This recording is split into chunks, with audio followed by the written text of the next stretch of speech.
वर्धा तालुक्यातील कुरझडी जामठा शिवारात कॅनल फुटल्याने शेतामध्ये पाणी शिरून कापूस पिकाचे मोठे नुकसान झाले आहे। तर कॅनल लगतच असलेल्या 2 ते 3 शेतकऱ्यांची उभी पिके पाण्याखाली गेल्याने शेतकऱ्यांवर आर्थिक संकट कोसळले आहे। कर्ज काढून शेती करणाऱ्या शेतकऱ्यांनी तातडीने पंचनामा करून नुकसान भरपाई देण्याची मागणी केली आहे। तर अचानक आलेल्या पावसामुळे कापसाचे मोठे नुकसान झाल्याने शेतकऱ्यांसाठी शासनाने मदतीचे हात बाहेर काढावे अशी मागणी शेतकऱ्यांनी केली आहे। मारुती शंकरराव शिळा, मुक्काम कुरझडी जामठा, राहणार कुरझडी।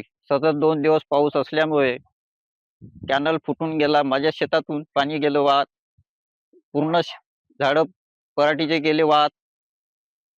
2 दिवस झाले मी शेतात आलो, पण मला काही माहित नव्हतं संध्याकाळी फुटून गेला कॅनल। आणि शेतात येऊन पाहतो तर पूर्ण पाणी खड्डून गेला माल।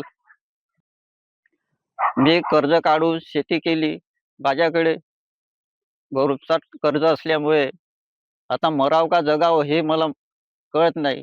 आता तुम्ही शासनाने हे मदत करण्यात यावी अशी माझी विनंती आहे। Bureau report, Lokvahini media, Wardha.